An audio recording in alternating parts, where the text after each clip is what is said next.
آج پھر وہ لڑکی کالی چادر میں لپٹی کمرے کے کونے میں آ کر بیٹھ گئی تھی۔ بزرگ ہر روز کسی نہ کسی موضوع پر درس دیتے تھے اور وہ لڑکی باقاعدگی سے ہر روز درس شروع ہونے سے پہلے پہنچ جاتی تھی۔ اسے اپنے کئی الجھے سوالوں کے جواب مل چکے تھے اور کچھ کے ابھی باقی تھے۔ تھوڑی دیر میں ہی بزرگ کمرے میں داخل ہوئے اور ہمیشہ کی طرح السلام علیکم کہتے ہوئے اپنی مخصوص جگہ پر تکیے سے ٹیک لگا کر بیٹھ گئے۔ سادہ کاغذ پر لکھا سوال ان کے قریب پڑا تھا۔ انہوں نے کاغذ اٹھا کر تحریر بآواز بلند پڑھی۔ کاغذ پر لکھا تھا: مولانا صاحب، قادیانی عقائد کی عقلی لحاظ سے وضاحت فرما دیجیے۔ آپ میں سے جس کسی نے بھی یہ سوال پوچھا ہے، میں بتا دوں اس کا جواب بہت طویل ہے۔ کیا آپ حضرات اتنی دیر بیٹھ سکتے ہیں؟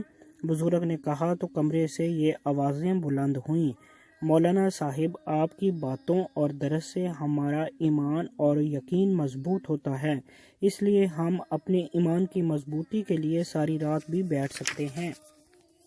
سبحان اللہ! میں آپ حضرات کے جذبے اور شوق کی قدر کرتا ہوں۔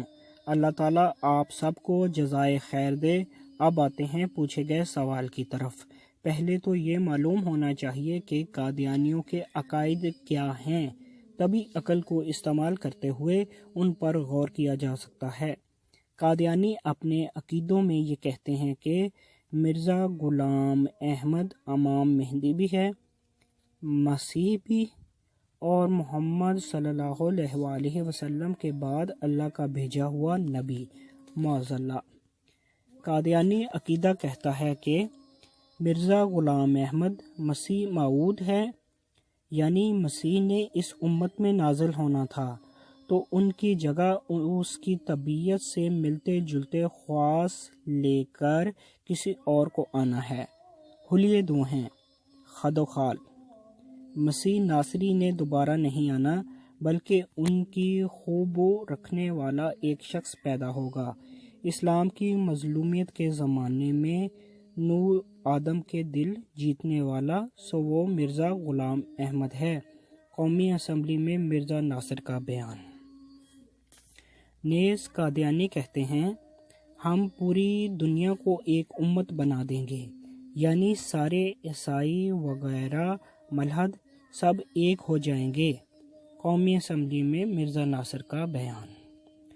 مرزا غلام احمد اپنے پیروکاروں کو نصیحت کرتے ہوئے کہتا ہے کہ ان کا یعنی مسلمانوں کا اسلام اور ہے اور ہمارا اور، ان کا خدا اور ہے اور ہمارا اور، ہمارا حج اور ہے اور ان کا حج اور اسی طرح ان سے ہر چیز میں اختلاف ہے۔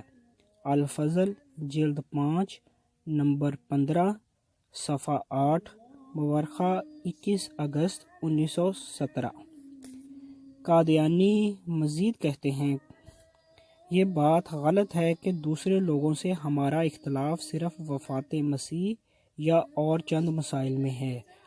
آپ مرزا غلام احمد نے فرمایا، اللہ تعالیٰ کی ذات، رسول صلی اللہ علیہ وآلہ وسلم، قرآن، نماز، روزہ، حج، زکوٰۃ، غرض آپ نے بتایا کہ ہر ایک چیز میں ان سے اختلاف ہے۔ الفضل جلد 19 نمبر 13 مورخہ 30 جولائی 1931۔ اس سے آگے قادیانی احمدی یا مرزائی کہتے ہیں: حضرت مسیح موعود یعنی مرزا غلام احمد قادیانی کا حکم اور زبردست حکم ہے کہ کوئی احمدی غیر احمدی کو اپنی لڑکی نہ دے۔ اس کی تکمیل کرنا بھی ہر احمدی کا فرض ہے۔ برکات خلافت صفحہ 75۔ مرزا غلام احمد اپنی جماعت کو تلقین کرتے ہوئے کہتا ہے: اپنی بیٹیاں ان لوگوں کے نکاح میں نہ دو جو مجھ پر ایمان نہیں رکھتے۔ فتویٰ احمدیہ جلد 2 صفحہ 7۔ مزید کہتا ہے: ان لوگوں کے پیچھے نماز مت پڑھو جو مجھ پر ایمان نہیں رکھتے۔ فتویٰ احمدیہ جلد 1 صفحہ 18۔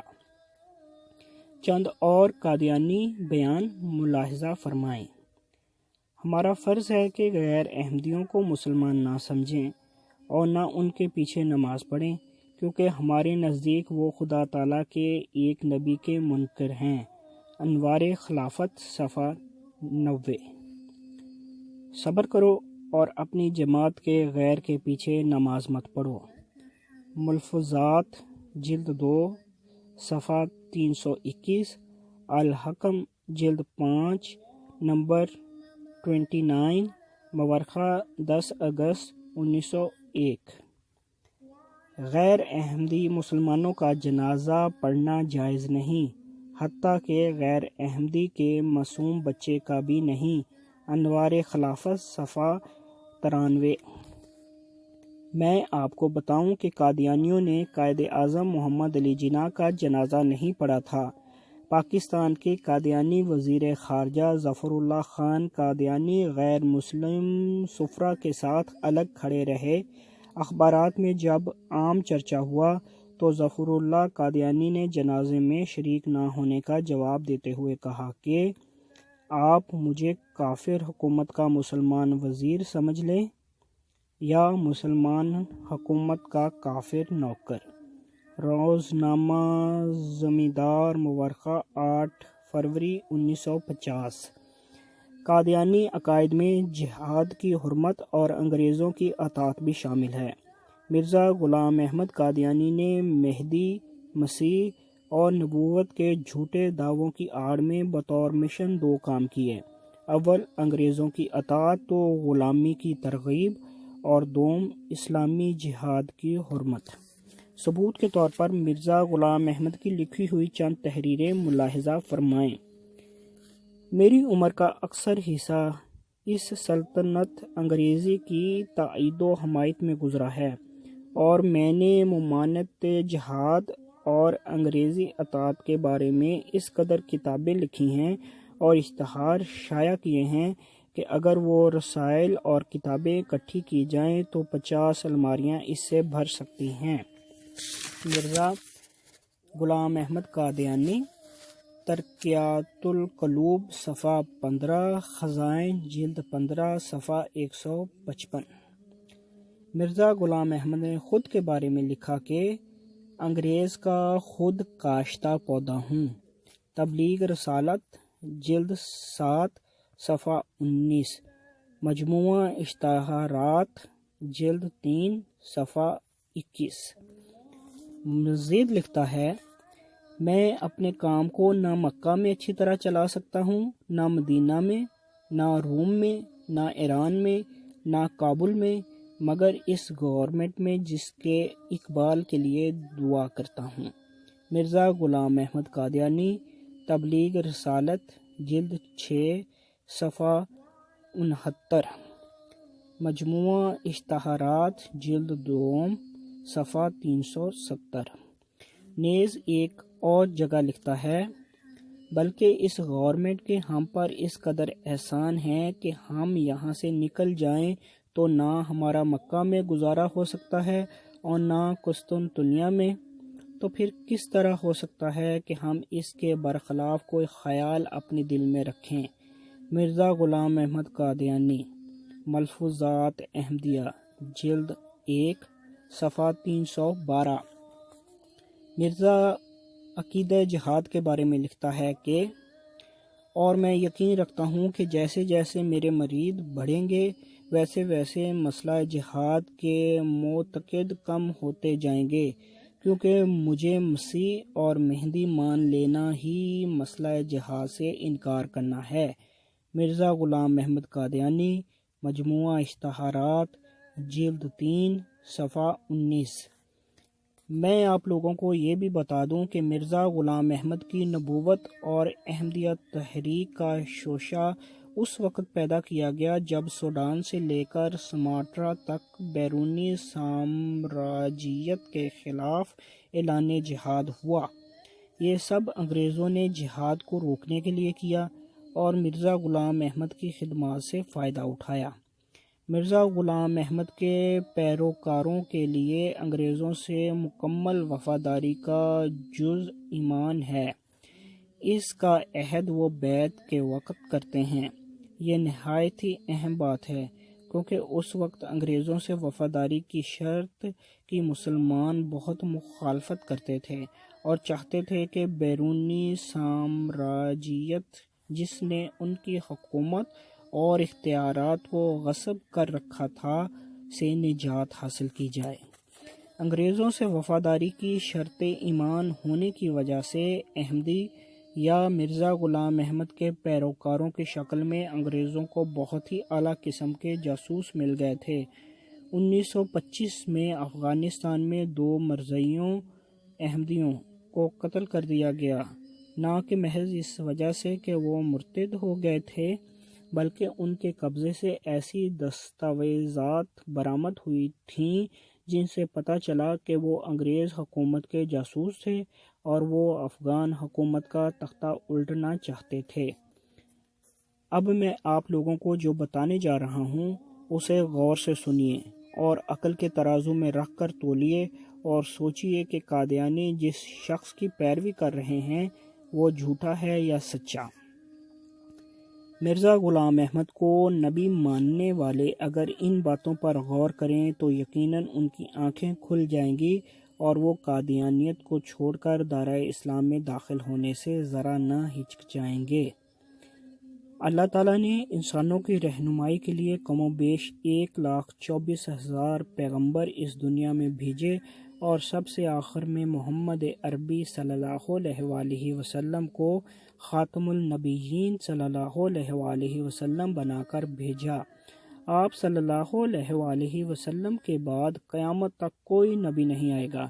اس حقیقت سے انکار کسی صورت میں بھی ممکن نہیں ہے، اور جو اس حقیقت سے انکار کرے گا وہ بغیر کسی شک و شبہ کے دائرہ اسلام سے خارج ہو جائے گا۔ اللہ تعالیٰ نے جن انسانوں کو نبوت کے منصب سے سرفراز فرمایا، اگر ہم ان انسانوں کی بچپن سے لے کر آخری سانسوں تک گزری زندگی کا مطالعہ کریں تو ہمیں لاکھ ڈھونڈنے سے بھی ان میں کوئی ایک خامی نہیں ملتی۔ تمام انبیاء اعلیٰ اوصاف کے مالک تھے۔ اپنے قول و فعل میں اپنی مثال آپ تھے، حق گو اور اللہ کے سوا کسی سے نہیں ڈرنے والے تھے۔ ان کی زبان سے ادا ہونے والا ہر لفظ اللہ تعالیٰ کی طرف سے ہوتا تھا اور کوئی بھی انسان ان کی کہی بات میں کوشش کے باوجود معمولی سا بھی نقص نہیں نکال پاتا تھا۔ اگر وہ کوئی پیش گوئی فرماتے تو وہ پوری ہوتی، کسی کو خواب کی تعبیر بتاتے تو 100% سچ ثابت ہوتی، اور اگر ان کی قوم کے سرکش لوگ انہیں گالیاں دیتے تو وہ نہایت تحمل کا مظاہرہ کرتے ہوئے ان سرکشوں کے لیے رب العالمین سے ہدایت کی دعائیں فرماتے۔ اب اگر ہم قادیانیوں کی کتب کا جائزہ لیں تو مرزا غلام احمد خود گالیاں دیتا نظر آتا ہے۔ سوچنے کی بات ہے، سچا نبی گالیاں دے سکتا ہے؟ یقیناً آپ کا دل اور دماغ پکار پکار کر کہیں گے کہ نہیں، کبھی نہیں۔ مرزا غلام احمد نے عام مسلمانوں تو ایک طرف اللہ تعالیٰ کے بھیجے پیغمبروں حضور صلی اللہ علیہ وآلہ وسلم کے صحابہ اور نواسوں تک کو برا بھلا کہا ہے۔ آئیے میں آپ حضرات کو بتاتا ہوں کہ مرزا نے اپنی تحریروں میں مقدس ہستیوں کی شان میں کیا کیا گستاخیاں کی ہیں۔ مرزا غلام احمد نے حضرت مسیح علیہ السلام کے متعلق لکھا ہے، یسوع اس لیے اپنے تئیں نیک نہیں کہہ سکتا کہ لوگ جانتے تھے کہ یہ شخص شرابی، کبابی اور خراب چال چلن نہ خدائی کے دعویٰ کے بعد بلکہ ابتدا ہی سے ایسا معلوم ہوتا ہے۔ چنانچہ خدائی کا دعویٰ شراب خوری کا نتیجہ ہے۔ مرزا غلام احمد قادیانی، حاشیہ ست بچن، صفحہ 172، خزائن جلد 10، صفحہ 296۔ مرزا مزید لکھتا ہے، حضرت عیسیٰ علیہ السلام کے ہاتھ میں سوائے مکر و فریب کے کچھ نہ تھا۔ آپ کا یعنی حضرت عیسیٰ علیہ السلام کا کنجریوں سے ملان، ان کی صحبت بھی شاید اسی وجہ سے ہے کہ جدی مناسبت درمیان میں ہے۔ انجام حاتم، صفحہ 7، حاشیہ مندرجہ روحانی خزائن صفحہ 290 جلد 11۔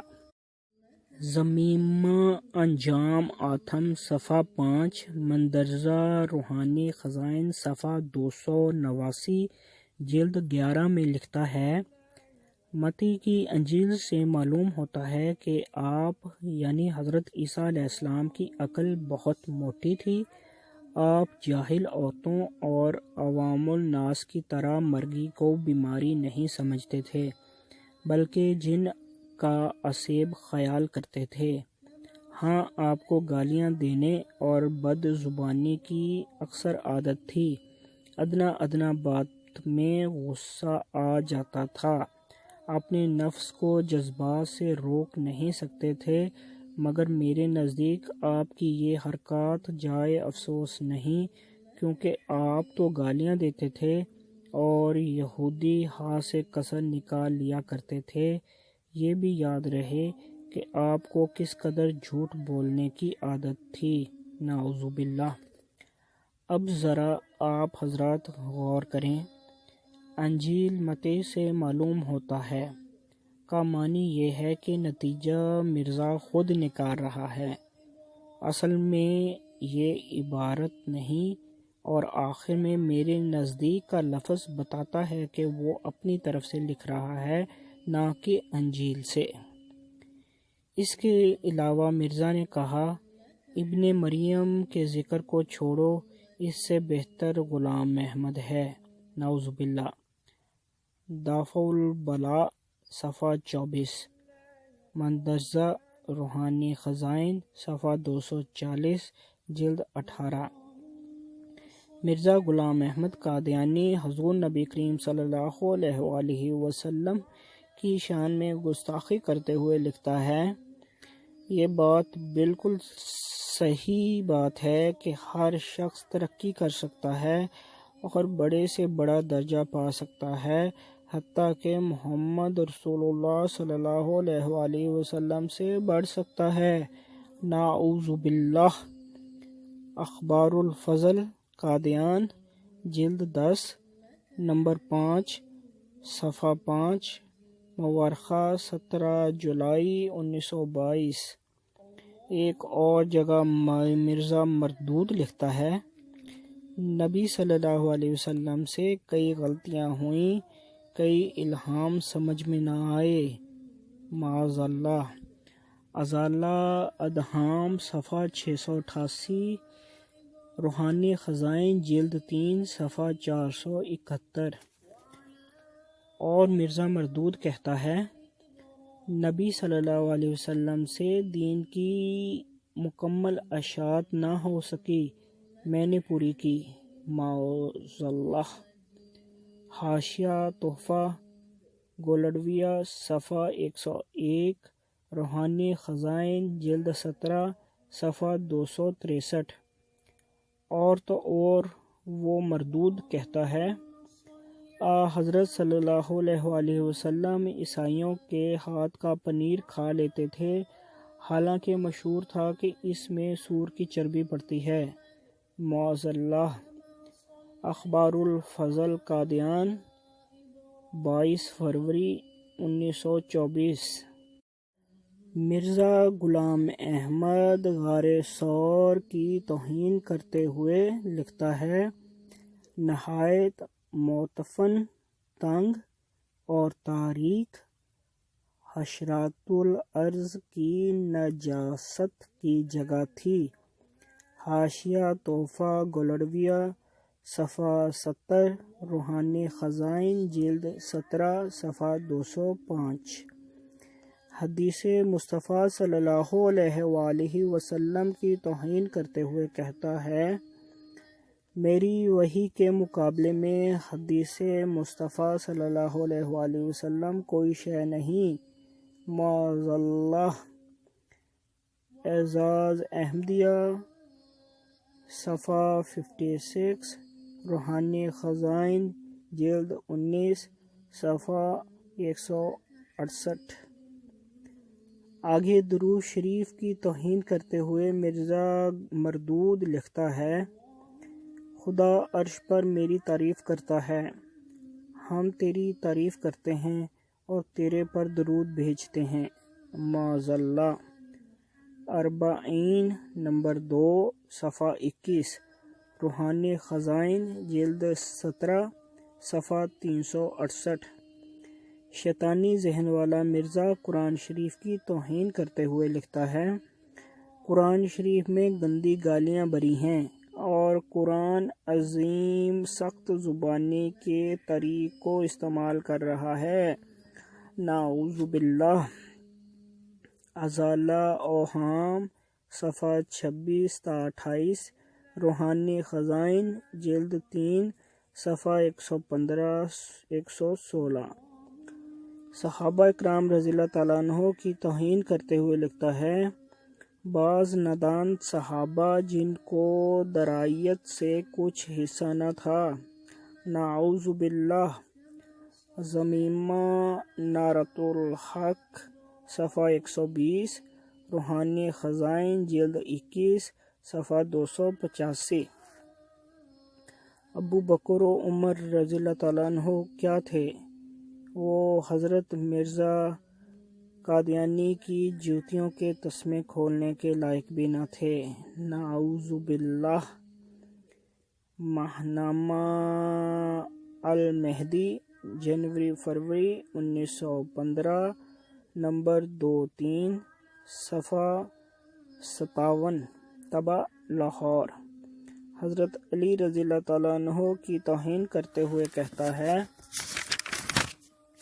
پرانی خلافت کا جھگڑا چھوڑ دو، اب نئی خلافت لو اور ایک زندہ علی مرزا قادیانی تم میں موجود ہے، اس کو تم چھوڑتے ہو اور مردہ علی حضرت علی رضی اللہ تعالیٰ عنہ کو تلاش کرتے ہو، معاذ اللہ۔ ملفوظات جلد 2 صفحہ 142، طبع ربوہ۔ الحکم جلد 4 صفحہ 261 نمبر 41، مورخہ 10 نومبر 1900۔ حضرت امام حسین رضی اللہ تعالیٰ عنہ کی توہین کرتے ہوئے لکھتا ہے، کربلا میرے روز کی سیرگاہ ہے، حسین جیسے سینکڑوں میرے گریبان میں ہیں، معاذ اللہ۔ نزوع المسیح صفحہ 99، روحانی خزائن جلد 18 صفحہ 477۔ سیدۃ النساء حضرت فاطمۃ الزہرا رضی اللہ تعالیٰ عنہا کی پاک ذات کے بارے میں بھی مرزا قادیانی نے بکواس کی ہے، جو میری زبان کہنے سے قاصر ہے۔ اگر آپ حضرات نے یہ بکواس دیکھنی ہو تو ایک غلطی کا ازالہ صفحہ 9، حاشیہ روحانی خزائن جلد 18 صفحہ 213 پر دیکھ لیجئے۔ مرزا حضرت ابو ہریرہ رضی اللہ تعالیٰ عنہ کی توہین کرتے ہوئے لکھتا ہے، ابو ہریرہ فہم قرآن میں ناقص ہے، ابو ہریرہ کے قول کو ایک ردی متاع کی طرح پھینک دے، معاذ اللہ۔ ضمیمہ براہین احمدیہ حصہ پنجم صفحہ 234، روحانی خزائن جلد 21 صفحہ 410۔ مرزا غلام احمد مسلمانوں کی توہین کرتے ہوئے کہتا ہے، جو شخص تیری پیروی نہیں کرے گا اور تیری بیعت میں داخل نہیں ہوگا اور تیرا مخالف رہے گا، وہ خدا اور رسول کی نافرمانی کرنے والا جہنمی ہے، معاذ اللہ۔ مجموعہ اشتہارات جلد 3 صفحہ 275۔ دشمن ہمارے بیابانوں کے خنزیر ہو گئے اور ان کی عورتیں کتیوں سے بڑھ گئی ہیں، نجم الہدیٰ صفحہ 53، روحانی خزائن جلد 14 صفحہ 53۔ اب سامعین آپ ہی بتائیں، عقل کیسے اس انسان کو مہدی، مسیح موعود اور نبی مان لے جو ایسی گفتگو کرتا ہو؟ قادیانی جو خود کو کہتے ہیں کہ ہم مسلمان ہیں اور دوسرے فرقوں کی طرح ایک فرقہ ہیں، ہرگز غلط کہتے ہیں۔ پوری دنیا کے مسلمان علماء نے قادیانیوں کو کافر قرار دیا ہے۔ جس طرح عیسائیوں اور یہودیوں کا کلمہ الگ ہے، اسی طرح قادیانیوں نے بھی اپنا الگ کلمہ بنایا ہوا ہے، جو یہ ہے: لا الہ الا اللہ احمد رسول اللہ نعوذ باللہ۔ ترجمہ: اللہ کے سوا کوئی عبادت کے لائق نہیں، احمد مرزا غلام احمد اللہ کے رسول ہیں، نعوذ باللہ۔ تاہم اگر کوئی قادیانی یہ کہے کہ ہم وہی کلمہ پڑھتے ہیں جو مسلمان پڑھتے ہیں، تو اس کا جواب یہ ہے کہ قادیانی عام لوگوں کو، بالخصوص مسلمانوں کو دھوکہ دینے کے لیے مسلمانوں کا کلمہ بھی پڑھ کر سنا دیتے ہیں، مگر اس کلمہ میں محمد رسول اللہ سے ان کی مراد مرزا غلام احمد قادیانی ہے، جسے وہ مسیح موعود کے نام سے یاد کرتے ہیں۔ مرزا غلام احمد کا بیٹا مرزا بشیر احمد ایم.اے. اپنی کتاب کلمۃ الفضل میں لکھتا ہے: پس مسیح موعود خود محمد رسول اللہ ہے، جو اشاعت اسلام کے لیے دوبارہ دنیا میں تشریف لائے، اس لیے ہم کو کسی نئے کلمے کی ضرورت نہیں۔ ہاں، اگر محمد رسول اللہ کی جگہ کوئی اور آتا تو ضرورت پیش آتی۔ کلمۃ الفضل صفحہ 158۔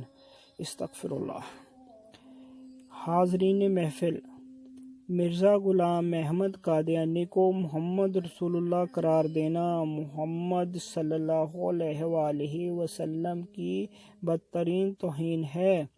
حضور صلی اللہ علیہ وآلہ وسلم کی ذات عالی تو کجا، مرزا غلام احمد قادیانی تو کسی شریف انسان کی برابری کا بھی اہل نہیں تھا۔ صد افسوس ہے ان مسلمانوں پر جو نبوت کے ان لٹیروں کے ساتھ اب بھی برادرانہ اور دوستانہ تعلقات رکھے ہوئے ہیں۔ گستاخان نبی پاک صلی اللہ علیہ وآلہ وسلم کا یہ ذلیل گروہ مسلمانوں کے ساتھ ہی کھاتا پیتا ہے۔ یہ باغیان محمد صلی اللہ علیہ وسلم مسلمانوں کی شادیوں اور دیگر تقریبات میں شریک ہوتے ہیں، لیکن مسلمان ان کے سامنے لبوں پر مہر سکوت لگا کر خاموش بیٹھے ہوتے ہیں۔ کبھی غور کیا کہ یہ سب کیوں ہو رہا ہے؟ اس کے اسباب اور محرکات کیا ہیں؟ وجہ صرف یہی سمجھ میں آتی ہے کہ شاید آج سرور کائنات صلی اللہ علیہ وآلہ وسلم سے ہمارا محبت و الفت کا جو رشتہ تھا وہ کمزور پڑ چکا ہے۔ کیا ہمارے قلوب میں عشق مصطفیٰ صلی اللہ علیہ وآلہ وسلم کا نور مدھم پڑ چکا ہے؟ کیا ہم میں جوہر صدیقیت موجود نہیں؟ کیا ہم میں غیرت فاروقیت موجود نہیں؟ کیا نبی پاک صلی اللہ علیہ وآلہ وسلم کی عزت و ناموس پر مر مٹنے کے جذبہ عظیم سے ہم محروم ہو چکے ہیں؟ کیا جذبہ اویسی ہمارے دلوں سے اٹھ چکا ہے؟ مسلمانوں، ہم بھی غصے میں آتے ہیں، ہمارے جذبے بھی بھڑکتے ہیں، ہم بھی کشف و خون کے لیے تیار ہو جاتے ہیں، لیکن کب؟ جب کوئی ہماری ماں کو گالی دیتا ہے، جب کوئی ہمارے باپ کی توہین کرتا ہے، جب کوئی ہمارے بزرگوں کی توہین کرتا ہے، جب کوئی ہمارے دوست کے بارے میں نازیبا کلمات کہتا ہے، جب کوئی ہمارے خاندان کے بارے میں ناشائستہ زبان استعمال کرتا ہے۔ اب آپ سب عقل و فکر کے چراغ روشن کر کے دل و دماغ کی گہرائیوں میں اتر کر سوچیں، کیا فاطمہ رضی اللہ تعالیٰ عنہا ہماری ماں نہیں؟ کیا نبی پاک صلی اللہ علیہ وآلہ وسلم امت کے وہ روحانی باپ نہیں جن کی جوتیوں کی خاک پر ہمارے ماں باپ قربان؟ کیا ابو بکر و عمر رضی اللہ تعالیٰ عنہ ہمارے مقتدا و رہنما نہیں؟ کیا علی المرتضیٰ و ابو ہریرہ رضی اللہ تعالیٰ عنہ سرور کائنات صلی اللہ علیہ وآلہ وسلم کے محب و محبوب نہیں؟ کیا اس جہان رنگ و بو میں نبی پاک صلی اللہ علیہ وآلہ وسلم کا مقدس خاندان دنیا و جہاں کے خاندانوں سے اعلیٰ و ارفع نہیں؟ قادیانیوں کے ساتھ محبت برے تعلقات رکھنے والوں، قادیانیوں کی تقریبات میں بڑھ چڑھ کر حصہ لینے والوں، یاد رکھو جب تم قادیانیوں سے ملتے ہو تو گنبد خضرا میں دل مصطفیٰ صلی اللہ علیہ وآلہ وسلم دکھتا ہے۔ ہماری زندگی کے چند روز ساون کے بادلوں کی طرح گزر جائیں گے اور بالآخر وہ وقت آن پہنچے گا جب رب العزت کے فرشتے ہمارا چراغ زندگی بجھانے آ جائیں گے، جب ہمارا یہ جسم ڈھیلا پڑ جائے گا، آنکھیں الٹ جائیں گی، نتنے پھیل جائیں گے، سانس اکھڑ جائے گی، جب گردن ایک طرف لڑکھ جائے گی، جب موت کی ہچکیاں لگیں گی، جب روح جسم سے پرواز کر جائے گی اور ہمارا ناز و نم سے پلا ہوا یہ جسم بے جان پتھر کی طرح پڑا ہوگا، اور اس وقت ہم اپنے چہرے سے مکھی اڑانے سے بھی عاجز ہوں گے، اور پھر ہر مرنے والے کی طرح ہمیں بھی پیوند خاک کر دیا جائے گا۔ قیامت کی صبح کو دوبارہ قبر سے اٹھایا جائے گا، پھر حشر کا میدان ہوگا، سورج انگارے اگل رہا ہوگا، تپتی ہوئی زمین ہوگی، گرمی کی ہولناکیاں اور صفاکیاں ہوں گی، ہر کوئی اپنے اعمال کے مطابق پسینے میں ڈوبا ہوا ہوگا، بھوک کی شدت سے انسان خود کو کاٹ رہے ہوں گے، شدت پیاس سے زبان ماہی بے آب کی طرح تڑپ رہی ہوگی، دیگر انسانوں کی طرح ہم بھی نفسی نفسی پکار رہے ہوں گے۔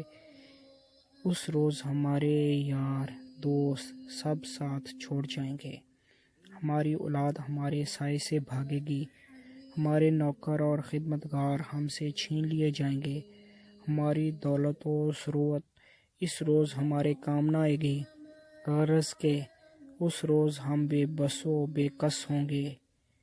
اس قسم پسری میں ہم شاف محشر ساقی کوثر صلی اللہ علیہ وآلہ وسلم کے دربار میں حاضر ہوں گے، اور اگر سرور کائنات صلی اللہ علیہ وآلہ وسلم نے ہم سے یہ سوال کر لیا کہ تمہارے سامنے میری نبوت اور رسالت پر ڈاکہ زنی ہوتی رہی، تم نے کیا کیا؟ مجھ پر نازل ہونے والی کتاب مبین میں تحریف و تبدل کے طوفان برپا ہوتے رہے، تم نے کیا کیا؟ میری ازواج مطہرات رضی اللہ تعالیٰ عنہا، میرے اہل بیت رضی اللہ تعالیٰ عنہ، میرے صحابہ رضی اللہ تعالیٰ عنہ اور میری امت کے اولیاء کے بارے میں قادیانی بازاری اور گندی زبان استعمال کرتے رہے، تم نے کیا کیا؟ تمہاری زندگی میں تمہارے سامنے جھوٹے مدعی نبوت مرزا قادیانی کی تشہیر و تبلیغ ہوتی رہی اور ہزاروں لوگ مرتد ہوتے رہے، اس وقت تم نے کیا کیا؟ سرور کائنات صلی اللہ علیہ وآلہ وسلم کے عاشقوں، ذرا سوچو، کیا ہمارے پاس ان سوالات کے جواب ہیں؟ کیا ہم نے ان سوالات کے جوابات کی تیاری کر رکھی ہے؟ معزز سامعین، وقت کے ہر لمحے کو غنیمت جانیے، موت کے بعد کوئی مہلت نہیں ملے گی، اور ذرا سوچیں، اگر حشر کے میدان میں شاف محشر صلی اللہ علیہ وآلہ وسلم نے ہی ہم سے اپنا رخ انور پھیر لیا تو ہم کس کے پاس جا کر بھیک مانگیں گے؟ اگر رحمت للعالمین صلی اللہ علیہ وآلہ وسلم ہی ہم سے روٹھ گئے تو پھر کس کے دامن رحمت میں ہمیں پناہ ملے گی؟ اگر ساقی کوثر صلی اللہ علیہ وآلہ وسلم ہی ہم سے خفا ہو گئے تو پھر کہاں جا کر اپنی پیاس کے انگارے بجھائیں گے؟ آج محبت رسول صلی اللہ علیہ وآلہ وسلم ہم سب سے تقاضا کرتی ہے کہ تاج و تخت اور اپنی زندگیاں ختم نبوت صلی اللہ علیہ وآلہ وسلم کی پاسبانی و نگہبانی کے لیے وقف کر دیں۔ ملت اسلامیہ کے مشائخ اعظام، آپ اپنے مریدین اور عقیدت مندوں کو قادیانیوں کے خلاف سربکف ہونے کا حکم دیجیے۔ حضرت شاہ عبد القادر رائے پوری اور حضرت پیر مہر علی شاہ گولڈوی کی یاد تازہ کیجیے۔ ملت اسلامیہ کے نوجوانوں، آپ کا یہ فرض بنتا ہے کہ اپنی مہکتی جوانیاں تحفظ ناموس رسالت صلی اللہ علیہ وآلہ وسلم کے لیے وقف کر دیں۔ اہل دولت و ثروت حضرات کا یہ فرض ہے کہ اپنے مال کا ایک حصہ تحفظ ختم نبوت کے لیے وقف کر دیں۔ اہل قلم حضرات، فتنہ قادیانیت کی سرکوبی کے لیے قلم سے تلوار کا کام لیں۔ مقررین حضرات، اپنی شعلہ نوائیاں، اپنی فصاحت و بلاغت، اپنا علم و عرفان تحفظ ختم نبوت کے لیے مختص کر دیں۔ طلباء کو چاہیے کہ نئی نسل کو قادیانیت کے زہر سے محفوظ رکھنے کے لیے کالجوں اور یونیورسٹیوں میں ختم نبوت کے ذیشان موضوع پر لیکچرز کا اہتمام کریں، تاکہ ہماری نئی نسل زیور تعلیم کے ساتھ ساتھ مسئلہ ختم نبوت سے بھی آراستہ ہو سکے اور مجاہدین ختم نبوت کی ایک فوج ان اداروں سے بھی تیار ہو کر نکلے۔ میں معذرت خواہ ہوں کہ آپ لوگوں کے سوال کے موضوع سے ہٹ کر میں اور طرف نکل گیا۔ اس کی وجہ یہ ہے کہ محمد عربی صلی اللہ علیہ وآلہ وسلم کی شان میں گستاخی کرنے والوں کو ہم برداشت نہیں کر سکتے، چاہے وہ قادیانی ہوں یا کوئی انگریز کارٹونسٹ۔ سب کے خلاف آواز اور جہاد کا علم اٹھانا ہمارا اولین فرض ہے۔ اللہ تعالیٰ ہمیں اس فرض کو نبھانے کی توفیق دے۔ بزرگ نے کہا تو کمرے سے آمین کی صدائیں بلند ہوئیں۔ میرا خیال ہے آج کا درس یہیں پر ختم کر دیا جائے۔ آپ حضرات تھک گئے ہوں گے۔ کل کے درس میں انشاءاللہ میں آپ حضرات کو مرزا غلام احمد قادیانی کے حالات زندگی بتاؤں گا، جس سے آپ کو اندازہ ہوگا کہ وہ شخص کتنا جھوٹا تھا اور کیوں اور کن وجوہات کی بنا پر اس نے نبوت کا دعویٰ کیا۔ جی بہتر، جیسے آپ مولانا صاحب مناسب سمجھیں، کمرے میں موجود افراد نے کہا، اور پھر باری باری سب باہر نکلتے چلے گئے۔ آج پھر وہ لڑکی کالی چادر میں لپٹی کمرے کے کونے میں آ کر بیٹھ گئی تھی۔ بزرگ ہر روز کسی نہ کسی موضوع پر درس دیتے تھے اور وہ لڑکی باقاعدگی سے ہر روز درس شروع ہونے سے پہلے پہنچ جاتی تھی۔ اسے اپنے کئی الجھے سوالوں کے جواب مل چکے تھے اور کچھ کے ابھی باقی تھے۔ تھوڑی دیر میں ہی بزرگ کمرے میں داخل ہوئے اور ہمیشہ کی طرح السلام علیکم کہتے ہوئے اپنی مخصوص جگہ پر تکیے سے ٹیک لگا کر بیٹھ گئے۔ سادہ کاغذ پر لکھا سوال ان کے قریب پڑا تھا۔ انہوں نے کاغذ اٹھا کر تحریر بآواز بلند پڑھی۔ کاغذ پر لکھا تھا، مولانا صاحب قادیانی عقائد کی